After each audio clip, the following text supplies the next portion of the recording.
Donc ensuite, étape suivante, on va placer les petites arêtes des tranches médianes ici. Ça, c'est très facile également. Deux petites formules très simples. Alors, ce qu'il faut faire, il faut les chercher en haut. Et ça marche comme ça. Par exemple, ici, on a rouge, vert. Donc, je la mets en face. Ici, rouge, vert. On met le rouge en face ici. Donc, il va falloir que je la descende du côté droit ici. Parce que mon vert est là. Donc, quand c'est du côté droit, ben, on fait la formule suivante. Donc, F, D',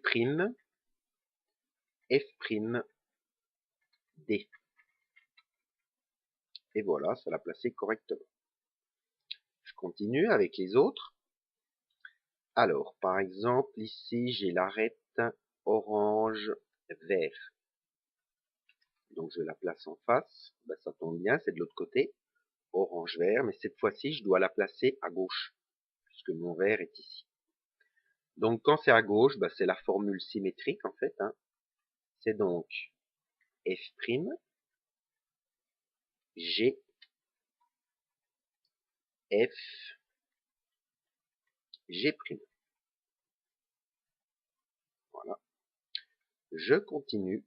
Là, j'ai bleu, rouge. Je dois la placer à droite ici.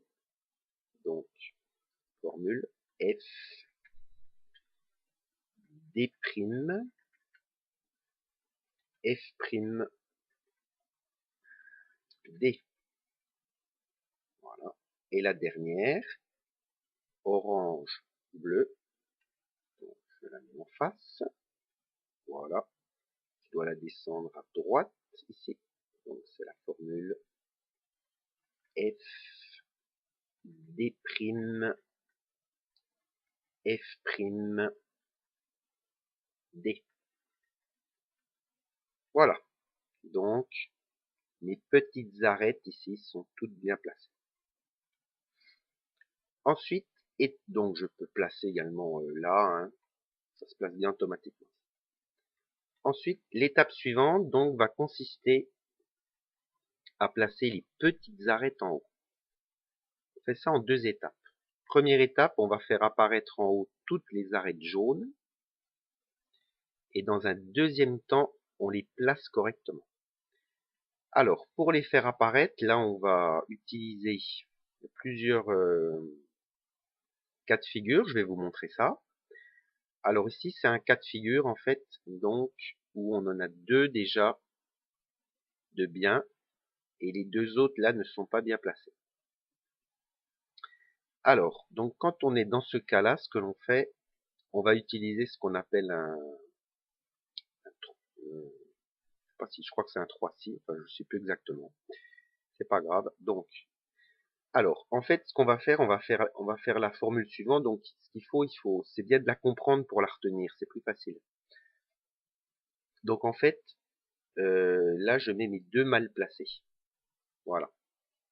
Alors, j'effectue la formule et j'explique en même temps ce qui se passe. Donc, je commence par les placer comme ça. Voilà. Ce qui fait que mes deux arêtes sont ici. Elles sont bien placées. Ensuite, je fais la formule suivante. Donc, D', c'est la formule que j'ai faite tout à l'heure. D', F, D et F'. Voilà. Alors, qu'est-ce qu'a fait cette formule? C'est très simple. En fait, cette formule a fait la chose suivante. L'arête qui était ici, là, a été mise ici. Voilà. L'arête qui était ici a été mise ici. Et l'arête qui était ici a été mise là, mais en se retournant. Voilà.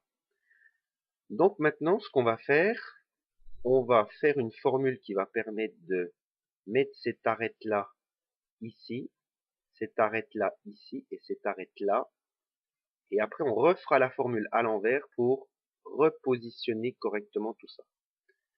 Donc la formule qui permet de trianguler les trois arêtes ici, là, c'est la même que dans un Rubik's Cube normal, hein, quand on veut trianguler les trois arêtes. Donc c'est la formule DH, D'H, D, H2, D'. Voilà, donc ça a triangulé les trois arêtes.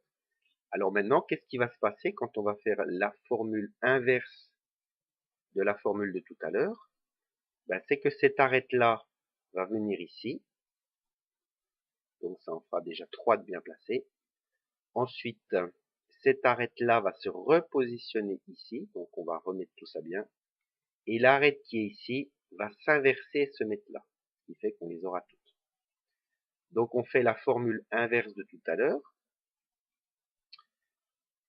Donc la formule inverse, ben donc c'est la formule suivante. Donc F, D', F', D. Voilà, tout c'est bien placé. Et donc on a nos 4 arêtes qui sont bien positionnées. Alors ici j'ai beaucoup de chance puisque non seulement elles sont bien positionnées mais en plus elles correspondent. Donc je vais vous montrer le cas où jamais ça ne correspond pas. Et je vous montrerai également l'autre cas après. Je vais couper la vidéo pour faire ces cas-là.